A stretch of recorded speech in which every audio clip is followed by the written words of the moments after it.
For today's video, applyan ko naman ng Brazilian Botox ang hair ni sister in the following day pagkatapos kong kulayan ng buhok niya ng 0.00 dust. So naisipan ko naman gawin itong Brazilian Botox sa buhok niya para mas maging maganda pa lalo ang buhok niya pagkatapos natin itong kulayan. So ayan, ilang beses ko nang nasubukan gamitin itong Brazilian Botox at ang maganda nga dito para ka na rin nagpariban. Bukod sa lumalambot yung buhok mo, kahit pa paano nakakatulong ang Brazilian Botox para maging straight ang buhok mo. So ayan, tipid ka na, hindi mo na kailangan magpasalon. Ang gagawin mo lang ay ikaw mismo ang mag-apply ng Brazilian Botox sa buhok mo. Dalawang klase ang Brazilian Botox, merong mild at merong strong. At itong strong ang gagamitin natin kasi first time natin applyan ng Brazilian Botox itong hair ni sister. At ayan, pagpasensya nyo na may pagka-note itong si sister. Ganyan talaga pag ang mga first time na bibidyohan.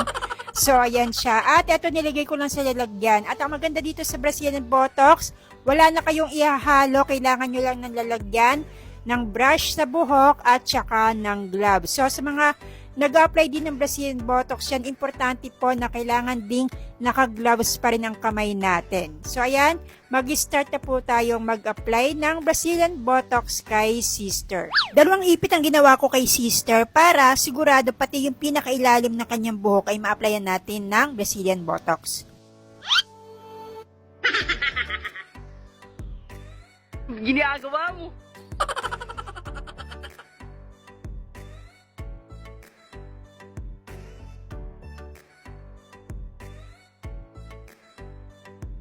At eto, tapos na ako mag-apply ng Brazilian Botox. So next naman ay susuklayin natin ang kanyang buhok. At hayaan nyo lang si ate magaganyan. Bahala siya sa buhay niya. Ganyan talaga yung mga first time ma-videohan sa aking TikTok. At eto naman ang itsura sa likod. So ayan, salamat sa aking assistant, yung videographer ko na si Ansita Saginsin. So ayan, sinusuklay ko ang buhok ni ate. At ibababad natin ng Brazilian Botox sa kanyang buhok na mga 30 to 45 minutes. A few moments later. At ito po, pagkatapos ng 45 minutes, ibablower na po natin ang buhok ni ate. Hindi po binabanlawan ng buhok pagkababad po ng Brazilian. Diretso na po yan blower. Pagkatapos po, pagtuyo na po ang buhok, next upon po niyan ay paplansyahin naman po natin ang buhok niya.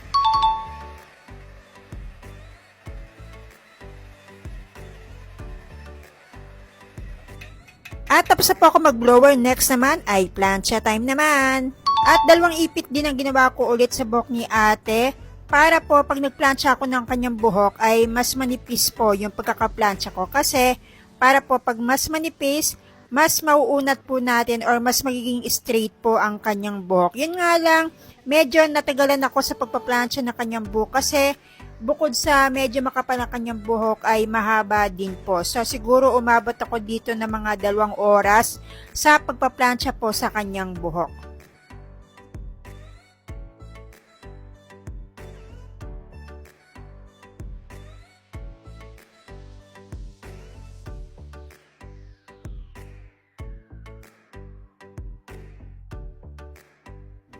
At finally, natapos na rin ako magplansya sa buhok ni ate. Siguro inabot ako dito ng mga 2 oras. At kaya sige, hayaan lang natin siya magsalita. At hindi niya dapat banlawan yung buhok niya ng mga 2 days para mas kumapit yung Brazilian Botox sa buhok niya. 2 days later. Hello mga ka-TikTok. Ito po, after 2 days, ito na po siya. Nabanlawan ko na po. Na-conditioner ko na. After ito na malagyan ng Keratin Brazilian. Ito po yung effect niya. Wala po siyang blower, air dry lang, natural dry. Alam mo yung pagkakaligo mo, pinutuyo mo na, ayun, ito na siya.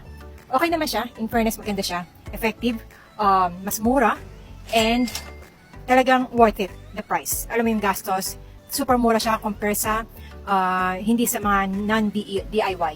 So, much effective, cost effective, and hawak mo pa yung oras mo. And maganda siya. As in, ang effect niya, mas maganda. Tingnan nyo? Coloring and the Brazilian. Wow! TikTok shop ni Tining Saginsin. Kaya kung kayo na problema sa mga buhok nyo, dry ba ang buhok nyo, very frizzy, eto, subukan nyo itong Brazilian Botox by Keraband. At tamang-tama, pwede nyo itong gawin sa sarili nyo. Tipid pa ito, hindi nyo na kailangan pumunta sa salon. Tapos, marami pa itong size na mapapagpilian. At higit sa lahat, buy one, take one pa ito. Kaya ano pa hinihintay nyo? I-click nyo lang ang yellow basket.